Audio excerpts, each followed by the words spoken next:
All right. Good morning again.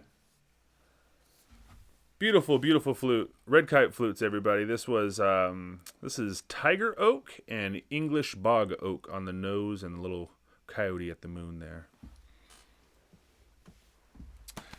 All right. Let's see here in the chat. Very bad connection, someone says. Oh, Suya, I'm sorry. It looks good on my end. Um, yeah, and everything is good on my end. Okay, it's good there too, Helen. Okay, yeah, everything is here. Everything is good. I'm actually watching the stream on my phone here just to make sure everything's going good. I'm watching my computer. Everything looks like it's going good. So we should be okay, guys. Okay. Thank you, Bear Sister. I appreciate it. Thank you, thank you, thank you. Thank you again, everyone, for being here. This is wonderful. Thank you, thank you. I hope you like the music. I hope if you can't see, at least you could hear. Suya. I sure hope so. I sure hope that at least you could hear everything.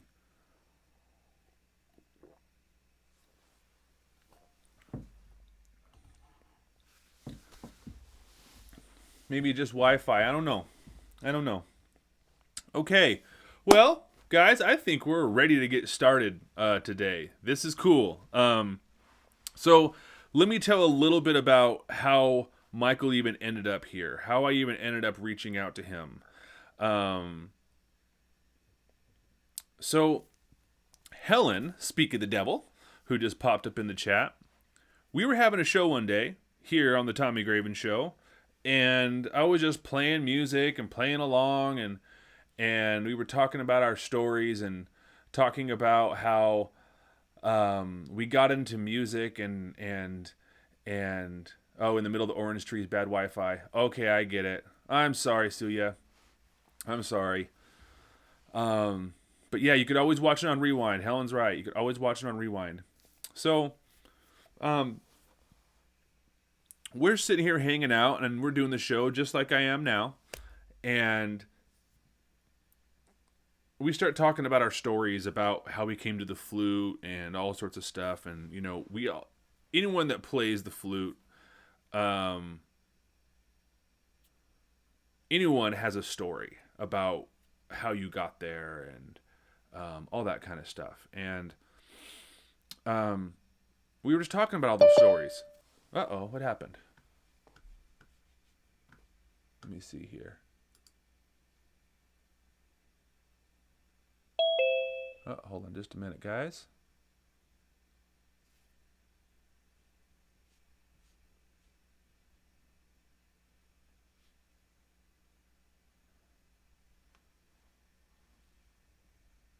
Hold on just a minute.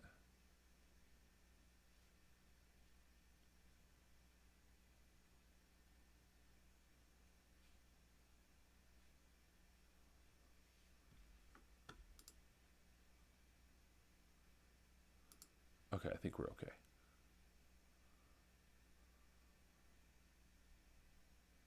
Hold on. Okay, we're okay. Okay. So, we're hanging out talking about our stories, and um, Helen starts talking about her story, and um, and then we talked about it a little bit when she was on the show too, I think. Um, but Helen basically saw a video. I think it was you saw a video of Michael playing the blues on a native flute, and it just blew your mind. You were like, what's going on there? And it was like the haunting melodies of the native flute, but it was that blues and that sultry vibe that I know, Helen, you like so much. And that just caused you to explore. And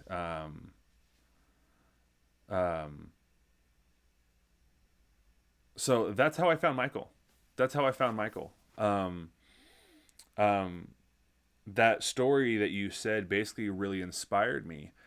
And so I just like, I think maybe 3 days later, 2 or 3 days later, I reached out to Michael right away, um, to see if he wanted to come on the show, and he got back to me about a week later and said yes. So that's what's going on. That's how we got here. So I'm just kind of waiting now a little bit. I'm watching my other screen to make sure Michael is here. I see him. But before I reach out, Michael's my maestro. Awesome. I love that. Oh, that's cool. Right on. Butterfly. I'll call you Butterfly. How about that? All right. Okay, cool. All right, guys. So I think we're ready to go.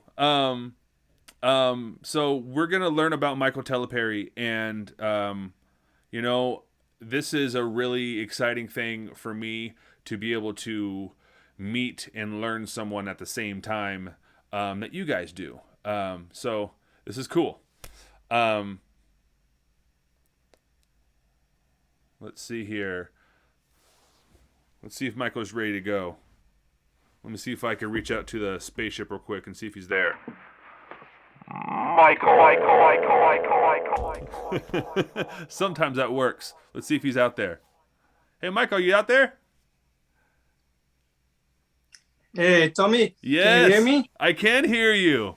Right on. Can everybody Hey, hear Michael? yeah, very good. Yeah, okay. Uh, Here, let's see in the chat. Can everybody hear Michael? Because you know the rules on this show. I can't bring him on the screen until you guys. All right. They said yes.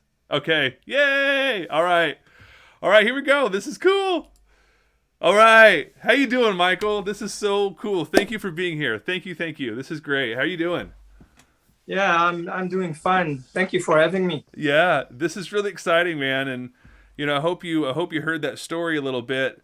Um, about how I even got turned on you in the first place. I haven't really been in the native flute world for that long, and so um, that's also definitely a big reason why I haven't heard of you sooner.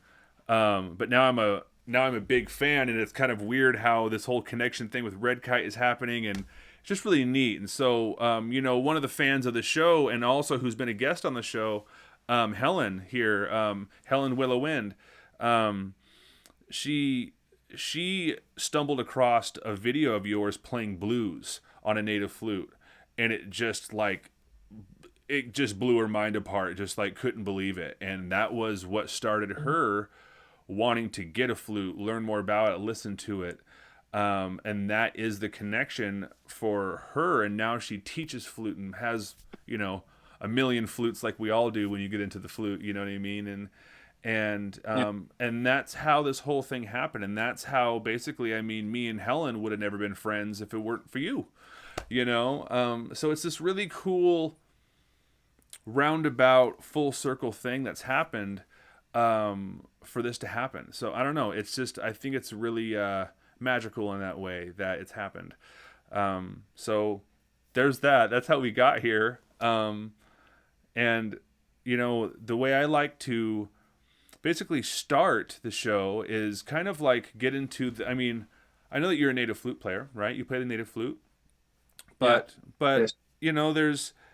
there's music in general. You're at a level playing music that not every person that starts playing music goes to. You know what I mean? Not everybody pursues music full time. Not everybody pursues healing with music. No, you've really taken massive steps in your life to make music a giant part of your life. And there's so many things that must have happened with her, people in your life, music you've heard, experiences you've had that have brought you there, And so besides the flute, what I like to talk about is what brought you to music in the first place? What made you want to pick up an instrument in the first place? What made you want to really listen to music and make that a part of your life?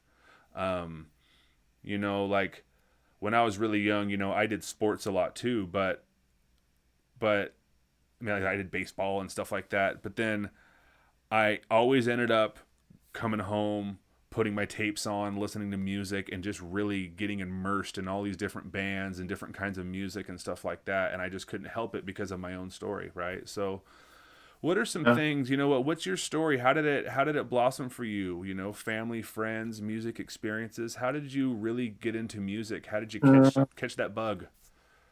Well, actually, I was forced to play music by my father.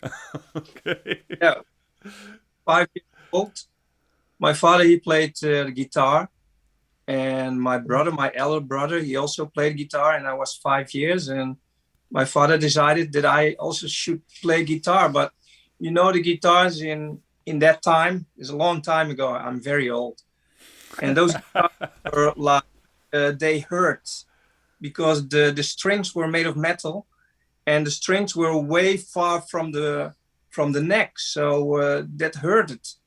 And sometimes I was even crying because my father was very disciplined and he wanted me to learn guitar, and I just didn't want it. So after a while, my mother said, "Stop learning him to play the guitar because he doesn't like it," and stopped. And it took a couple of years, and then I saw my brother. He was really developing playing guitar. He was very good, and I wanted to also play guitar because I saw my brother doing it. So when he was gone, I got to his guitar and I started to play by myself and start learning.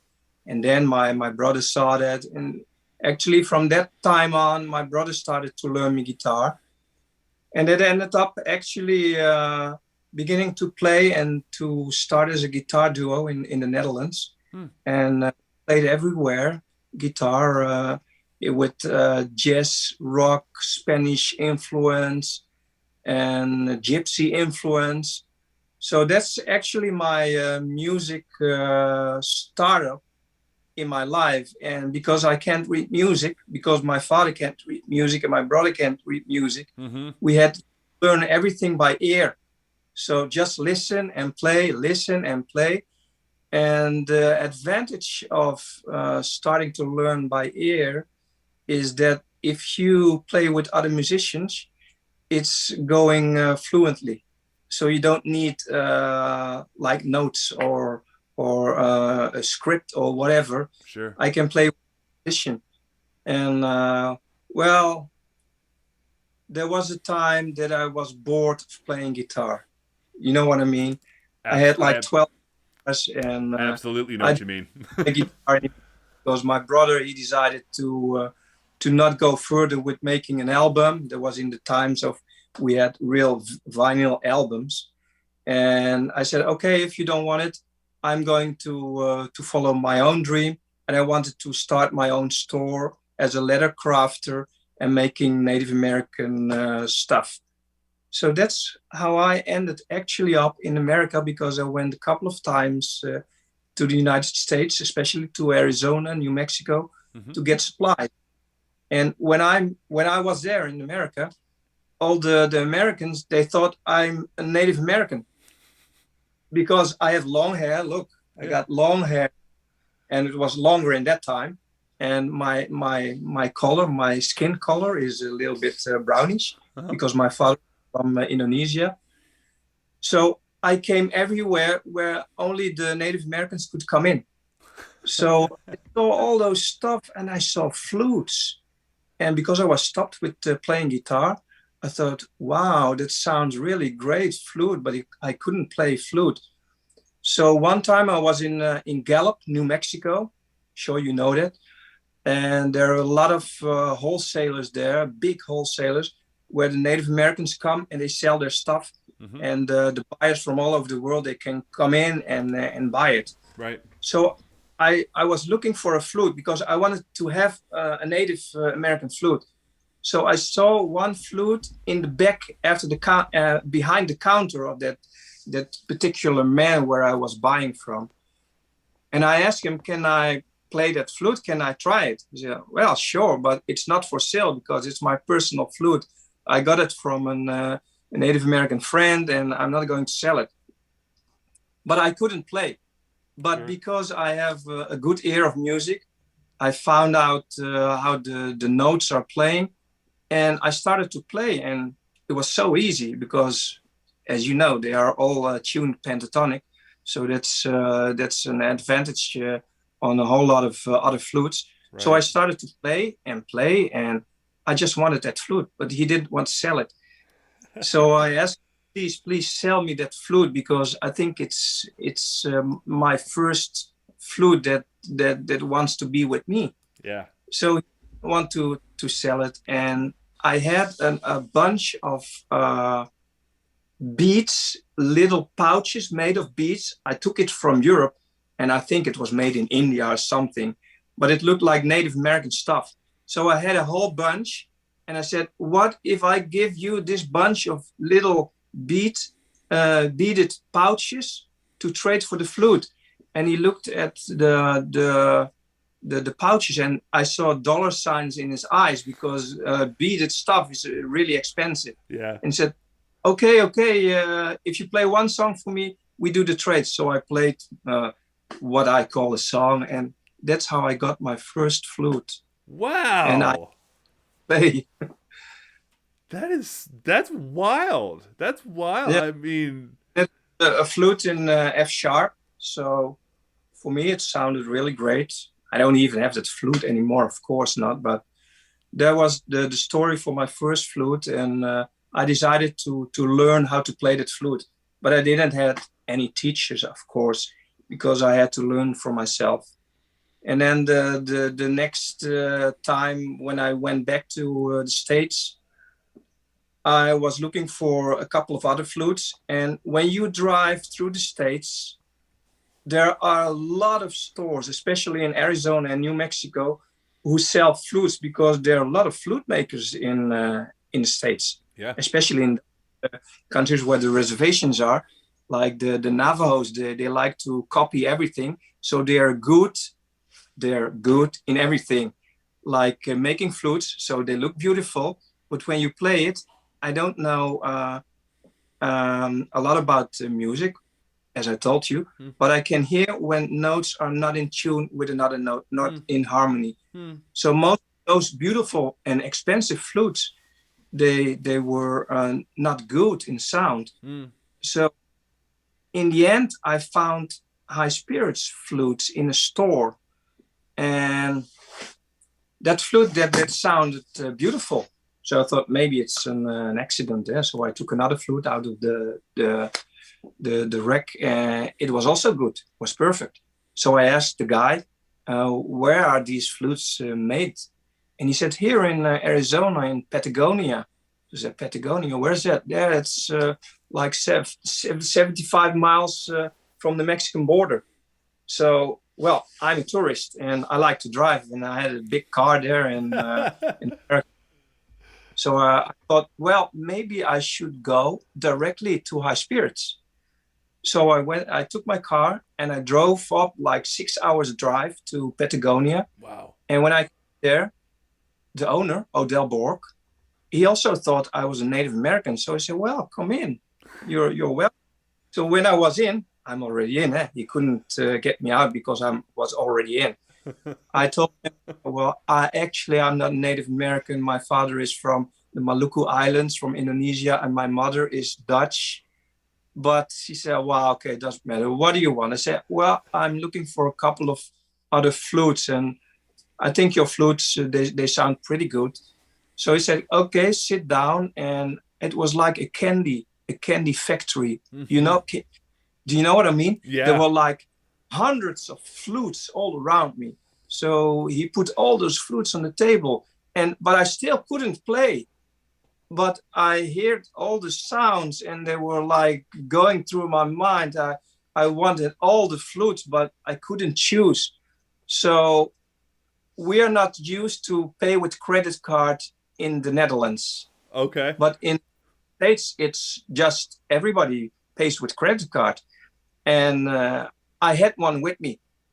So I went out with 10 flutes, paid with my credit card. And I thought, when I'm home, I will see what I have to pay to the credit card company. So I had 10 flutes and I couldn't play. Are you following me? Yes. Yes.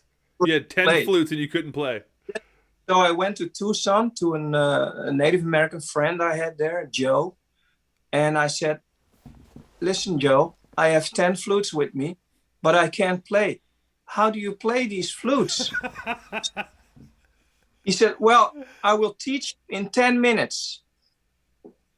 So he took a flute, and well, of course, this is a red kite flute. I had a high spirits flute, but that's another story. And he said, the tradition is that the Native American flutes have 6 holes. And when you close that 6th hole, that's the 3rd from the top, you close it with your ring finger. And the ring finger is connected through the meridians through your heart.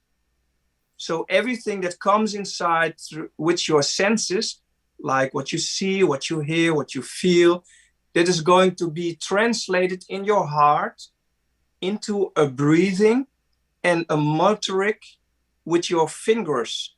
So a melody will come out of the flute, and that's how you play. So he said, look outside. What do you see? You see the mountains, you see some birds, some trees. I'm going to play the mountains, the birds, and the trees. And he took his flute and he started to play like 10 minutes. And that's it. That's the only lesson of my life. So I went home and then I understood what he meant. Play by the heart. Just feel and let your heart do the things with your fingers and your breathing, and the melody will come out because it's a pentatonic scaled flute. So there's a lot of tones that are always in harmony. Sure. And that's how everything started to develop my flute playing. You know, I've never heard that before. I've never heard the ring finger thing.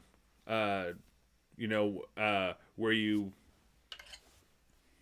that. I've never. I mean, of course, I know how to play the flute, but I've never heard the whole connection to the heart and everything like that. I've never heard that before. That's really interesting. That's cool. That's cool. And so does that tie into? Does that tie into? Because I know you do a lot of sound healing and stuff like that. Does that directly tie into what you do now and how you got into sound healing and chakra healing and all that kind of stuff? Did that start that journey? Well, that started a little after that, couple of years, because I started to develop my flute playing because I didn't have any teachers. So I played and I played and I played. And when I went back for my store to get supplies, I always had some flutes with me. And when I was, for example, in Sedona, I carried a couple of flutes. And when I saw a group of American tourists, I went there and I played my flute. And the Americans, they said, "Oh, look, there's a Native American playing the flute." So they came around me and they even gave me donations. So I was being paid by just practicing playing the flute. And then I was invited to play to do some concerts in the resorts in Sedona. And from out the concerts, I did many concerts. People started to ask me, "Do you also do workshops?" And that was actually the shifting in me playing what I know, what the flute did for me, and what the flute does to other people. What is the best I can do is share it with as many people as I can, so people can play the flute for themselves and see what the flute can do for them, instead of only for playing and what it do for other people. And then started my journey with the chakras. And I was studying, what is frequency doing to the chakras? Every chakra has a different frequency and is also connected to resonate with a different tone. So I thought, okay, if I have all the tones that are connected to the chakras, I could do like a meditation concert. And that is how I started to do the chakra healing concerts, where the people lay down on the floor and I play for about an hour. For every chakra, I take another flute and I play with a background of only nature sounds like wind and sea, some birds. And the people, they go deep, they go very deep because they are connected to the silence. And when I mean silence, I mean the way I play is not that I want to play all kind of different melodies, but I'm focused on the silence. And silence actually exists because we have sound in the universe. And when we don't have sound in the universe, we actually never could know what a real silence is. So the silence is a different silence. So I connect the silence by two different melodies, and then there's a silence created. And in the meditative state of the people, they are connected to that silence. So they are actually waiting for the silence in between the tones. Mm-hmm. And there's a different space. Like when we see the things around us, we think that between me and the table behind me, there's nothing. But there's also energy in between. And that's also with sound and silence.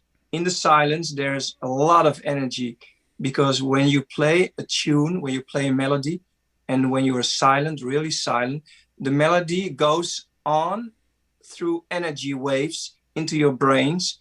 And that's where you have the openings, what I say, that particular silence will open up doors to your inner self, or you can call it to your spirit. And that's how I got very related to playing the flute, because it gives me also the possibility to go inside. So every time when I play the flute during my concerts, it's actually a meditation for myself. So I don't know what I'm doing. I just let my heart play the melodies and go into the silence. Do you understand what I mean with Yes, I do. No, silence? absolutely. Because I talk about the what I call I mean I guess I always refer to it as space. Um, with music, I mean, there's a lot of like really crazy jazz out there and really, fast music that just kind of goes and just kind of like nonstop and does that, you know what I mean? And, there's a time and place for that, you know what I mean? And I listen to some of that stuff, when I'm doing the dishes Yeah. or when I'm doing the dishes or something. Um, but when I create music, a melody, just exactly what you're saying, you know what I mean? Like, because I relate to what you're saying in just in a different way, and it's like I feel like you further explained some of the stuff that I try to incorporate. It's very, very interesting. So to me, a melody, um, writing that good melody, it needs to have that space, because just like you said, it's like that space. I really like how you said that they're waiting for the tone. You know what I mean? Because we are. When you're listening to music, the space is just as important as the tone, as the keys Yeah. that you're using. It's equally as important. We just lost Chick Corea. Chick Corea is an amazing jazz. Oh yeah. Yeah, I'm a huge fan of that guy, and that's what he said. A big thing about writing a good melody, it's like, don't forget the space. You know what I mean? And so, I mean, we're talking about sound healing here, but just in composing, I mean, literally, if you're just going to compose a rock and roll piece, even, you know what I mean?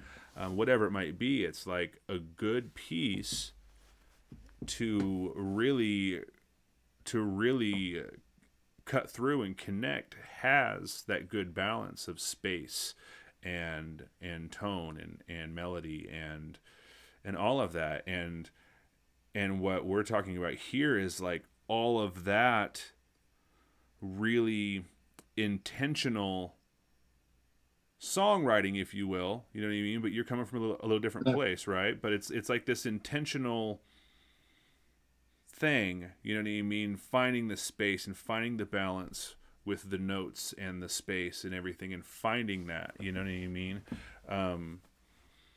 I think I think that's huge in music all around. And then when you talk about it to this different level of frequencies, that's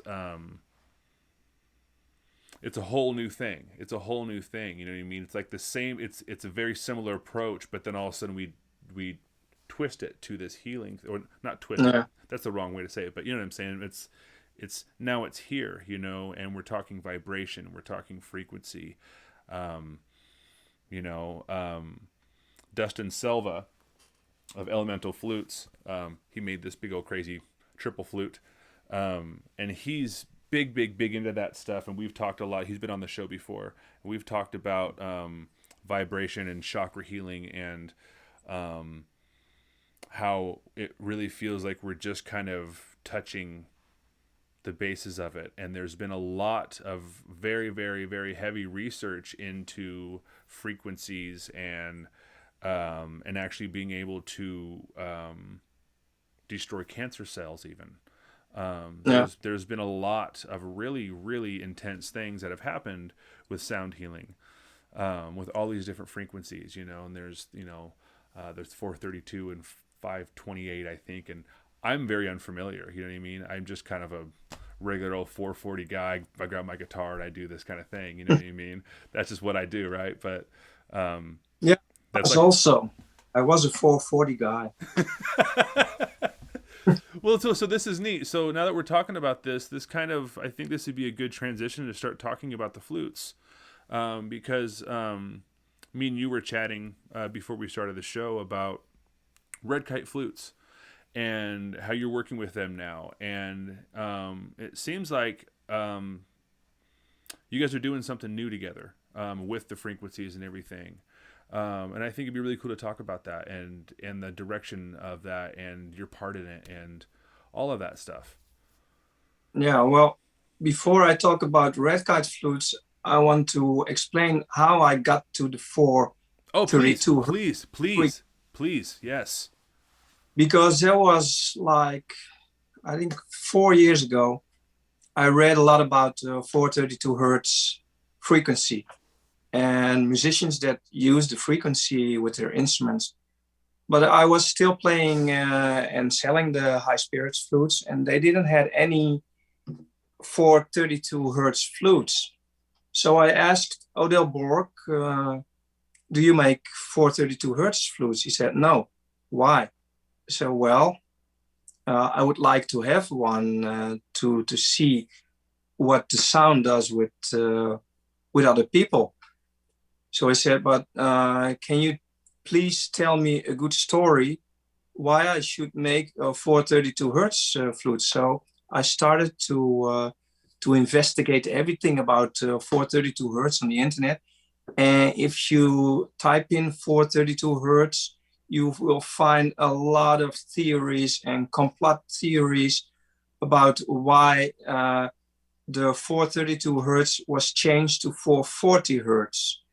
And there was actually not so long ago, there was in 1953, they decided in Paris, in Europe, to change the tuning of the concert pitch. They call it the concert pitch from 432 to 440 hertz.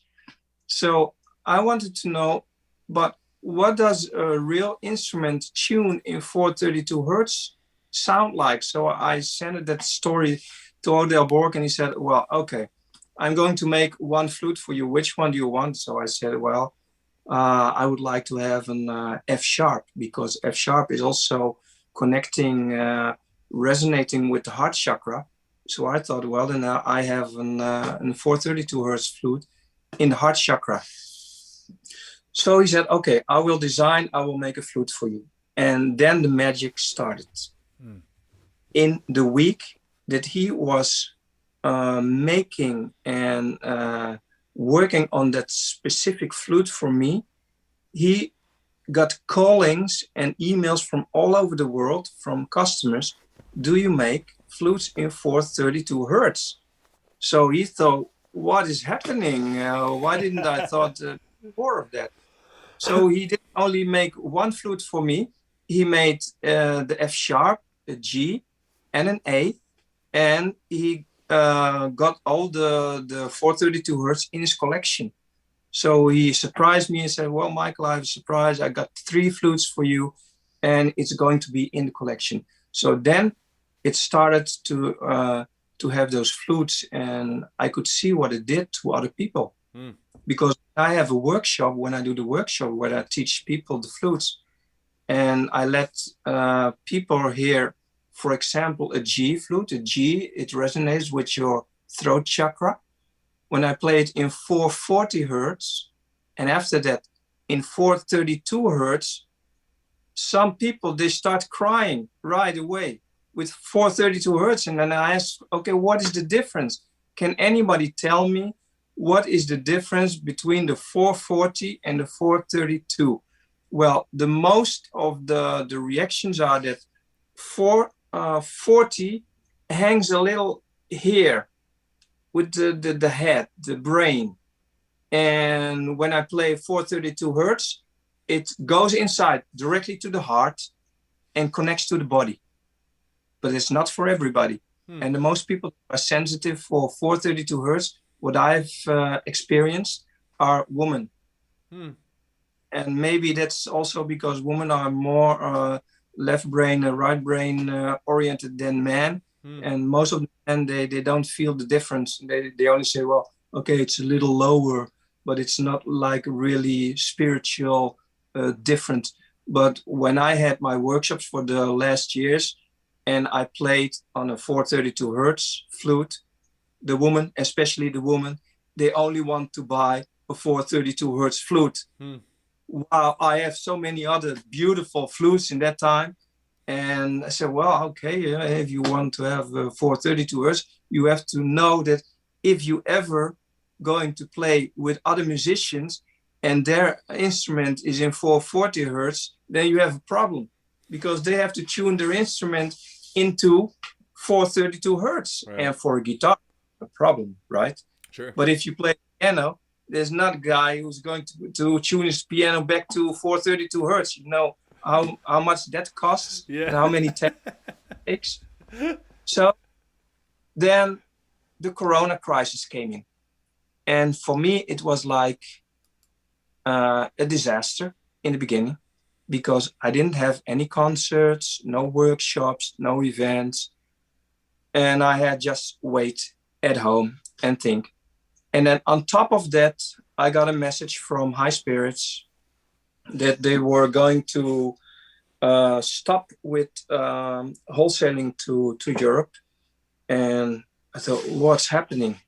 I'm already in the shit because of that stupid Corona crisis. And now I'm going to lose my my flute supplier from the States. But, well, they had big problems. They had to have their team. Odell Borg went with retirement. So I thought, okay, if I want to go further in the future with flutes, I have to look and search for other flutes. So I searched, and I had contact with many other flute makers. And then suddenly I saw Red Kite flutes. And I listened to a couple of videos where they were playing the Red Kite flutes, and they sounded really beautiful. And they're in the UK. And I'm in the Netherlands, so it's with a plane. It's only an hour of flying. They're like beneath London. Sure. So I contacted through email to Louise Hutton. Louise, and I told my story, what I do for the flute community, teach people. I taught more than 1,000 people already in the Netherlands, and Belgium, and Germany to play the flute. And I was looking for another flute. And she was so happy and so excited. And it's I really love that woman, her excitement, her enthusiasm, and the way how they make flutes. The flutes are really, she said, you know what? I'm going to send you some samples. Just try them out and listen to them. So when I got the first samples, I was like, wow, why haven't I never thought about looking for another flute? They're just around the corner. So the way to speak, Yeah. And they were beautiful. And then came, and that's what what I really think it's one of the biggest advantages of the red kite flutes is that first of all, you can remove the block, and it's for a lot of other flutes is difficult because they are tied with ladders around, and you don't going to get the bird off the flute. It's not supposed to get off. Mm-hmm. But with the red kite flutes, you just slip it off. Mm-hmm. You see, it's off.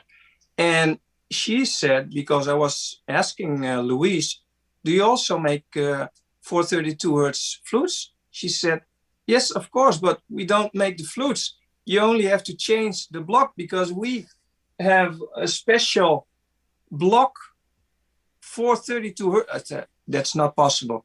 She said, I will prove it to you.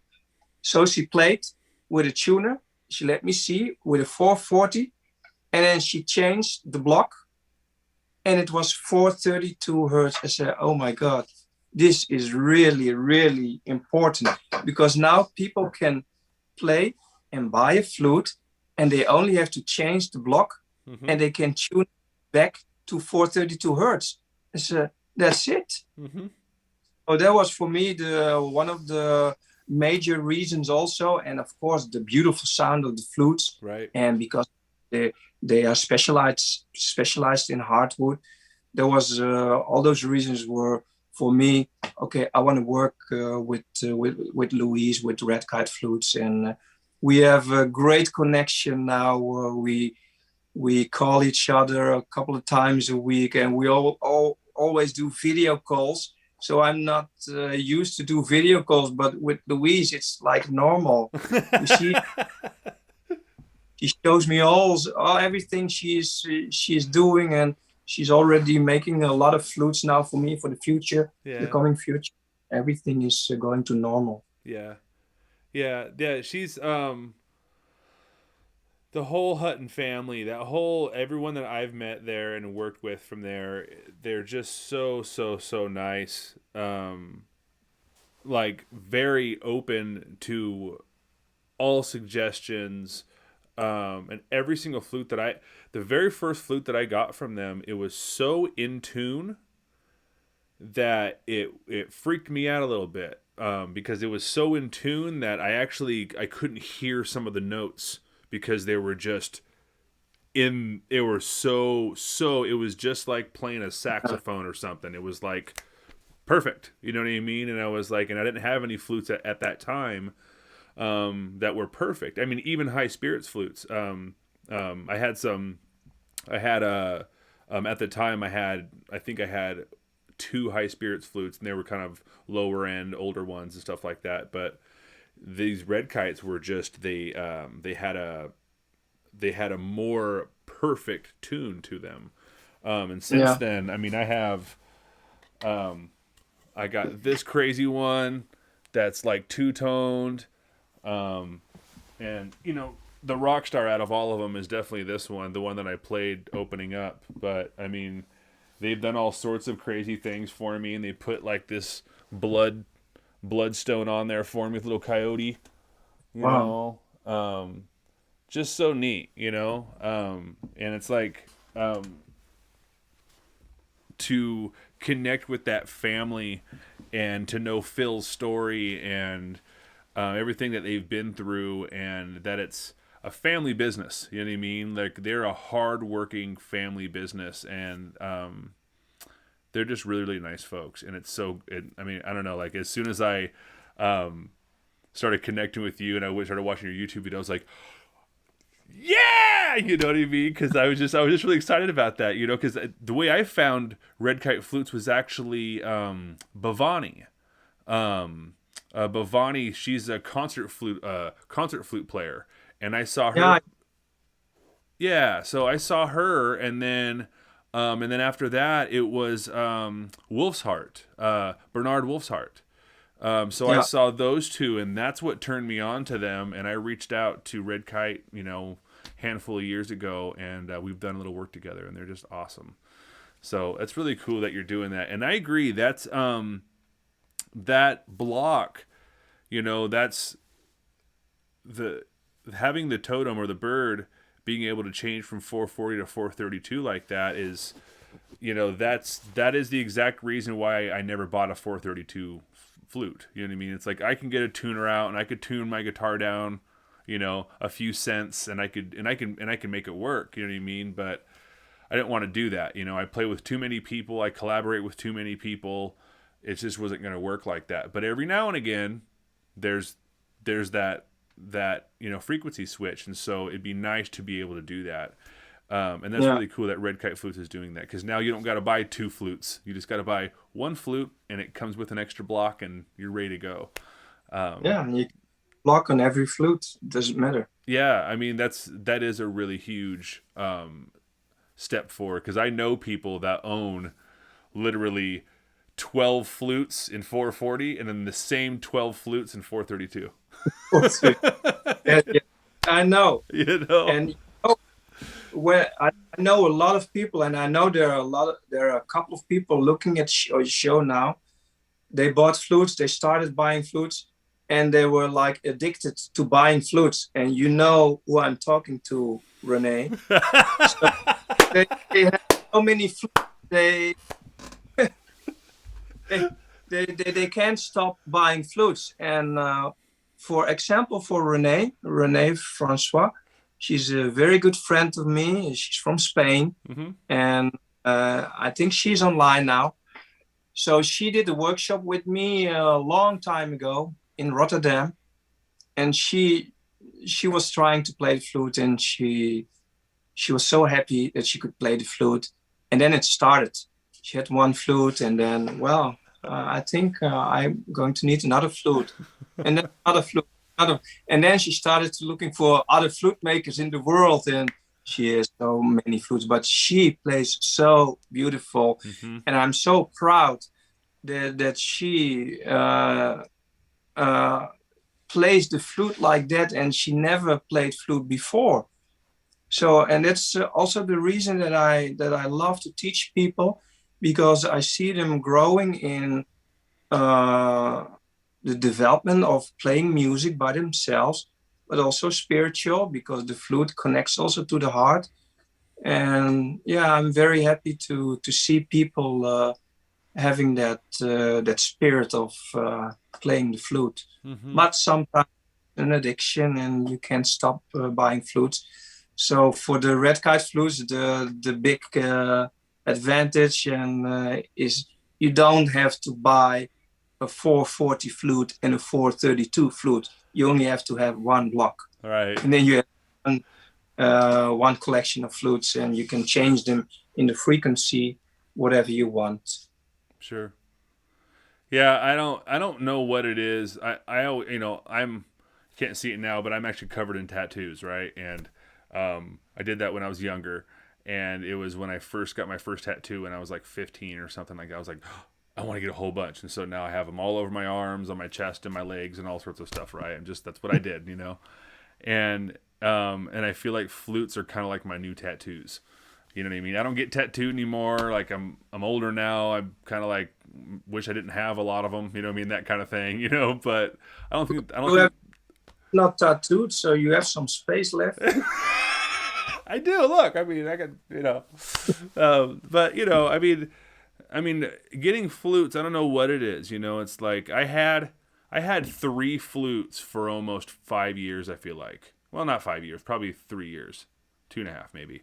But after that, it's like I had an A, an E, and a G, all high spirits, and then all of a sudden I got 1 flute from a different maker. Like it wasn't a high spirits flute, it was a different maker, and it was actually from Roger McGee. It was this one. This crazy thing that looks like it came out of a cave. Yeah, my friend Roger McGee makes these from Wind Dancer flutes, and he's mostly retired now, but I got this, and it was like, once you get a really handmade, he like with a knife on his back porch, a lot of this, you know what I mean? And and it's beautiful, Once you get one like that, it's like that was the real bug for me. I I loved High Spirits flutes, and I wanted all of them, and I still love High Spirits flutes. They're great. They're always in tune. They're fantastic. No issues. But they were just very much like they're all going to look the same. This is what they are, and the difference is going to be what's on top. But when you get a really handmade flute, that whether it's split or it's on a lathe or whatever it is, it's like there's just something different about it. You know, you see the little flaws in it, you see all the different little things in it, and it's very.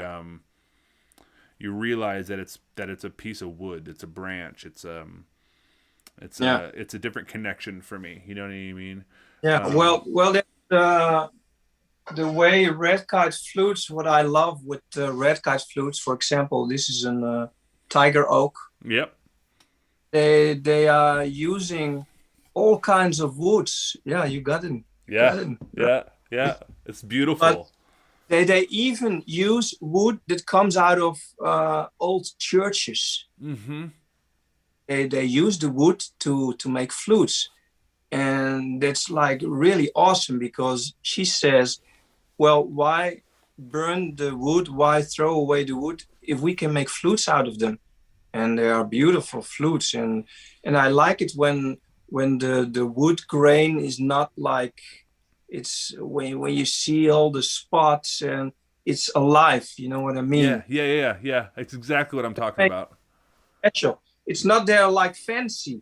They're not fancy, but the wood it speaks to you, Mm-hmm. and I think that's really important. And then the sound, you know, I don't have to tell you about the sound. The sound is, of course, perfect. And the way the flutes are made is also special because they're made in the old tradition out of two halves. Mm. And like the high spirits flutes, they are producing flutes for all over the world, and they're one piece. And the bore is with a lathe Mm-hmm. bored into it.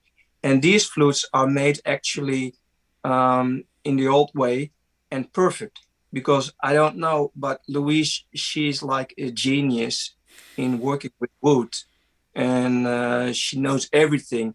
And then the holes, she when she tunes the flutes, she actually uses how do you call it, metal, Mm. glowing, burning metal, Yeah. Right. Yep.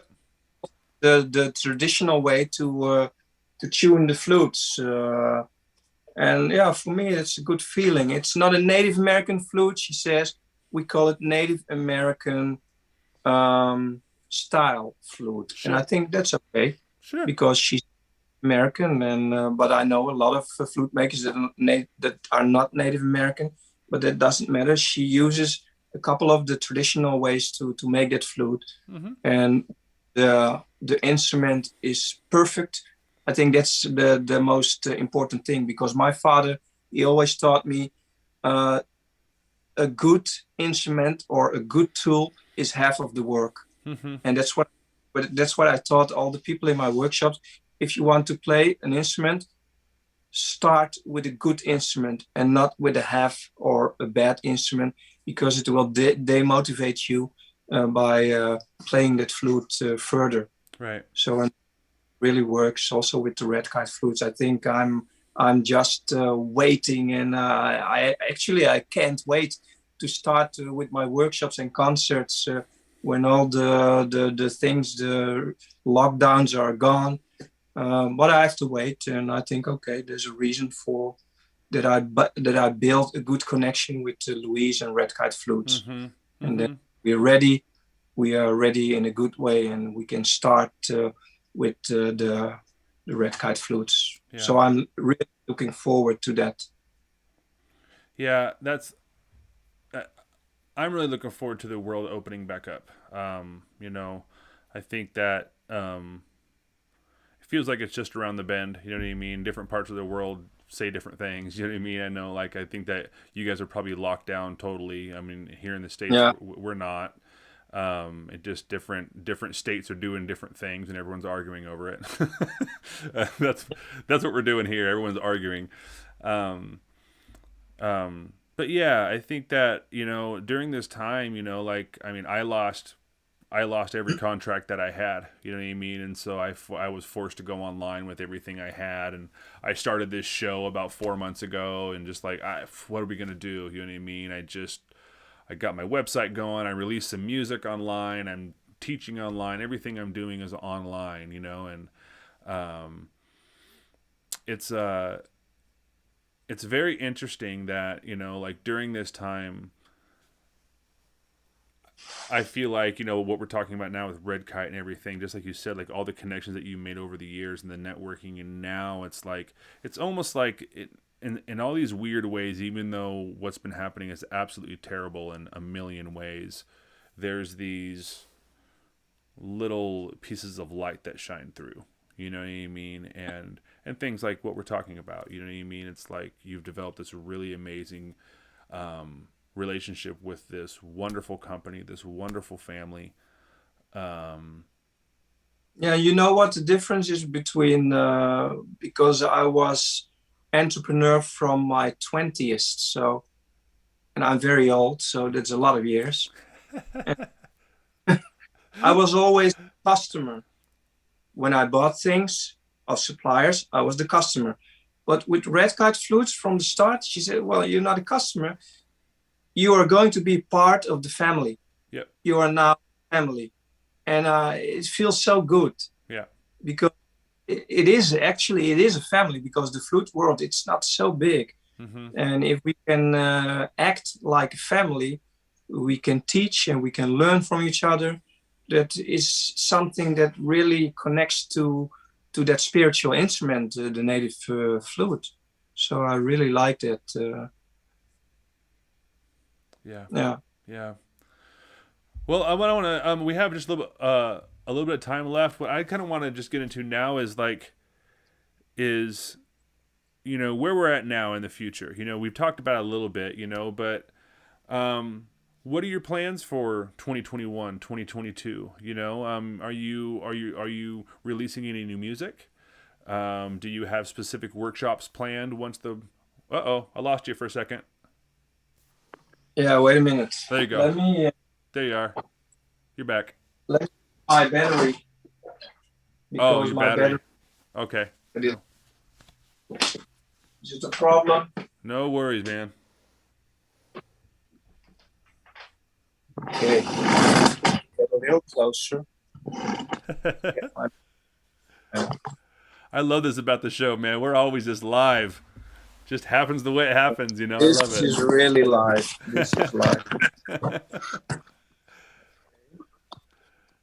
So, all right. Well, I brought out already like 6 CDs, and like, for example, this is my CD Chakra Balance, and that's one of my best CDs, because when I do the concerts, the people, they want to have something in their hands. Like, everything is digital now. Right. And you can download music, but when I do a concert, the people want to have a CD, because there are still people that have a CD player. And you can have, when you have a CD, there's a lot of space where you can put your story on the CD, and with the little sticks, there's no space. Right. Everything is digital, so it's not like you having a CD. Yeah. So I already brought out like 6 CDs, and well, of course, I'm playing with Red Kite flutes now. So the plan is to make, I think in the summer, a couple of new CDs played with Red Kite flutes. And well, I'm looking forward to do that, and maybe playing with some different musicians. I love to play with different musicians while also having that same kind of feeling with other musicians. So that's the plan. And of course, I can't wait to do the workshops because I got a lot of questions of people. When are you going to start your workshops? And I want to learn to play the flute. Right. So, well, when it's allowed, I will start. Yeah. And because of the Red Kite flutes, as you know, the playing holes are actually not so big, a little smaller than for example, the high spirits flutes. And I used to do the workshops with this flute. It's a Sparrowhawk in A. Right. And that was like an all-round flute, and it's not too big. It plays very easy. But when I see the holes on the red kite flutes, even on the F sharp, they are still a little smaller than the holes on the A from a high spirits flute. So my experience is when people are at the end of the workshop, most of the people, they want to buy a flute because they want to go further and practice with the flute. So most of them, maybe it's a little weird because we're playing an A flute, but they want to go lower. So they are tended to choose a G flute or an F sharp if they can play it. So I talked with Louise. I said, well, I would like to do the workshop actually with an F sharp flute. So that's what we're going to do now. We are going to do the workshops, and the group, mostly I have like 10 people, 10 to 12 people. We are all playing on an F sharp, and that's already a flute that they will love, because I know most of the people, they love the lower sounds and not the higher sounds. Right. So, yeah. And of course, I'm also looking forward to do the concerts. I do concerts with also a group of people with gongs, didgeridoo, a piano, opera singers. We do that in very big churches in the Netherlands. And we're hoping